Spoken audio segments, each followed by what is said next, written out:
We're doing fair or unfair with the LA Clippers. All that coming up in a couple of seconds.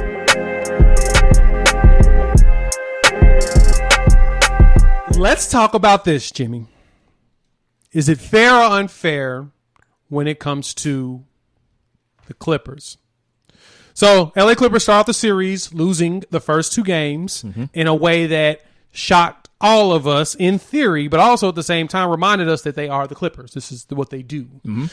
Well, the Clippers decided to travel down to Dallas after losing the first two games at home in LA and clock in on the Dallas Mavericks. They won the game on Sunday, 106-81, tying the series by winning back-to-back games in Dallas. So my question for you, Jimmy, is it fair or unfair to write off the Clippers after the first two games? It was unfair, I think, because though we typically don't see a team lose the first two at home when you're the higher seed and come back to win the series, they still have two. Most people would still take their top two over the Mavericks' top two, even though the Mavericks' top two is headed by Luka Doncic, who just eats them up no matter what. Now, I don't know what his numbers were at the end of this game, but we know he has that neck/nerve issue that really he was bothered by that in the second quarter. Yep, you could see it, and the telecast wouldn't get off that. So we know that it was severely hampering him in a sense.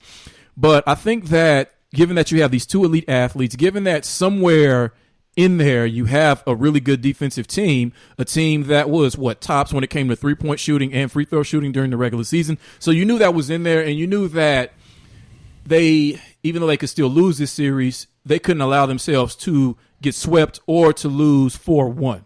So this doesn't surprise me. It seems like not only have they've hit a second gear, and even before the two wins that they've just had, Paul George and Kawhi Leonard, they might not have been playing a look of defense on Luka Doncic, but they were really good on offense. Now they've added the defensive element to that. Yes, it helps that in this war of attrition, Luka Doncic is hurt. Who knows what he's going to look like on Wednesday night when they play Game 5, but they figured it out. They figured out something in order to help them win these two games on the road. Now we will see if they truly figured it out when they get back to LA on Wednesday night and see if they can get a victory. Not only a victory, but what kind of victory can you get in that game?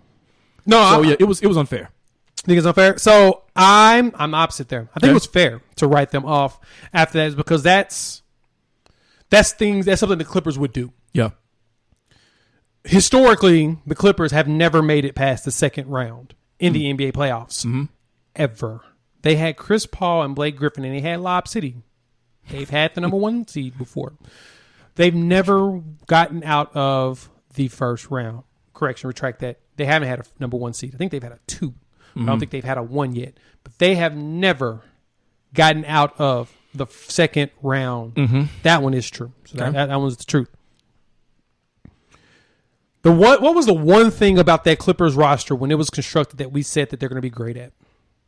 Well, last season or this season? Just period. When the team first got together, what was when Patrick Beverley said that he won the NBA Finals or whatever when they landed Kawhi Leonard and Paul George? What was the one thing that we said would be the best part about that team? Their defense. Exactly. The perimeter defense at that. Yeah. Why Luka Doncic is beating the dog out of them? Supposed to be the best perimeter defending team dang near ever constructed. Okay, can we give them this?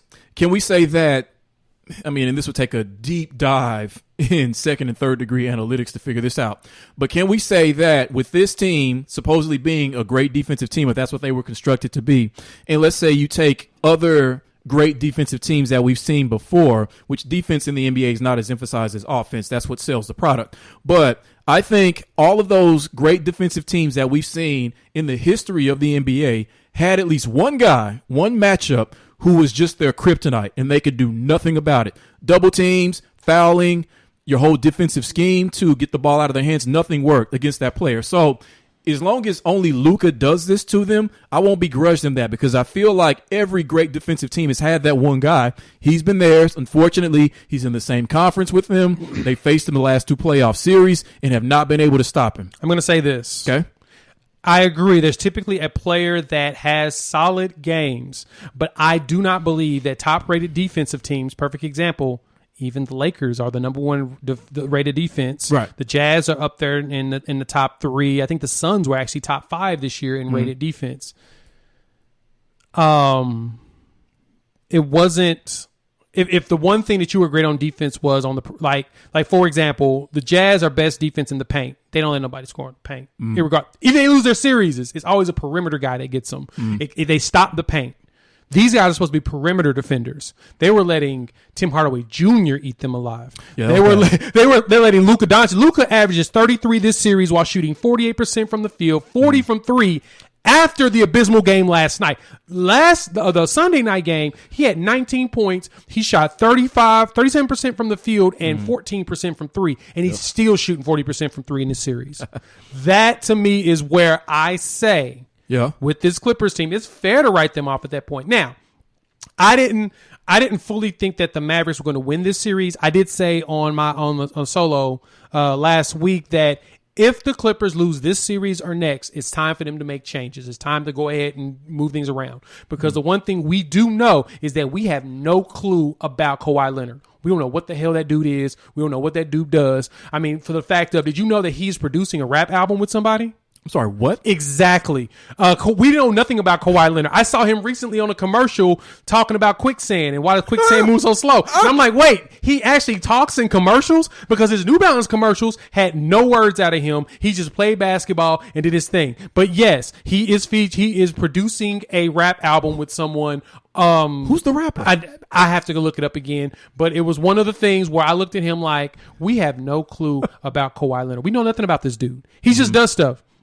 Yes, Kawhi Leonard working on music project will send proceeds to Mamba and Mambacita Foundation. Okay, awesome. So yeah, he's doing stuff that we're just kind of like, where did that come from? Word? Right. And so when I say, where does that come from? We don't know what it's going to look like moving forward. So you're saying that he may not be a Clipper next year? No. He's going to be a Clipper next year. There's going to be people that won't be Clippers next year, but he will be. And I know people are asking the question of, okay, if you trade Paul George, who do you get for him? I don't know. There's about 25 teams that will gladly take him. You just got to find a place that needs to go ahead and swap stars. Boston's a good place right now. Mm-hmm. Washington's look really good right now as well. You just swap players and go. That's what it's going to be. You and I, we tend to be on different sides of the fence when it comes to that, when something like this isn't working. Because if, like you said, they lose in the first or second round, the Clippers move one of the major pieces. You think the Celtics should be blown up, right? It's time. Before this season, you were saying that the 76ers probably should move one of the major pieces as well. Because it wasn't working. Whereas I'm like, I'm more of a try to find a way to make it work. And you're more of it ain't working, try something different type of person. Either can work, but I've noticed that. We've watched this happen multiple times. Yeah. At a certain point, you need to make a move that's going to change something up. Like, for example, Milwaukee. I would have thought Milwaukee, after this season, would need to start moving pieces around as well. Mm-hmm. Of course, they're not moving Giannis, so they probably need to either move Chris Middleton or bring in someone. Guess what? They brought in 2 people, so they made their changes. Miami needs to go ahead and start making some changes because they've realized they're not going to get past Milwaukee anymore. We'll get to them. And then going into Boston, Boston's been to the Eastern Conference Finals 3 of the last 4 years. And this year they regressed dramatically. And because they regressed dramatically this year, obviously that doesn't mean that they're going to just come back next year and just blow things, just be amazing. Kemba Walker's gotten older. He's looking like it. Jaylen Brown is a solid complementary player. And we don't know if Jason Tatum is going to be Jason Tatum's not going to be a superstar. He will be a star in this league as a face. He won't be the face, but he'll be one of the many young faces that we will keep up with over the next 10 years. But he has a lot of moments where he's also disappeared. So with that, my point is this. Paul George ain't getting no younger, and neither is Kawhi Leonard, nor is Kawhi Leonard's body. Right. Paul George is in his 30s. Kawhi's in his 30s. If this ain't the team today, they need to go ahead and move around and get a younger player that can complement Kawhi Leonard and play 82 games while Kawhi plays 65. That's my point. So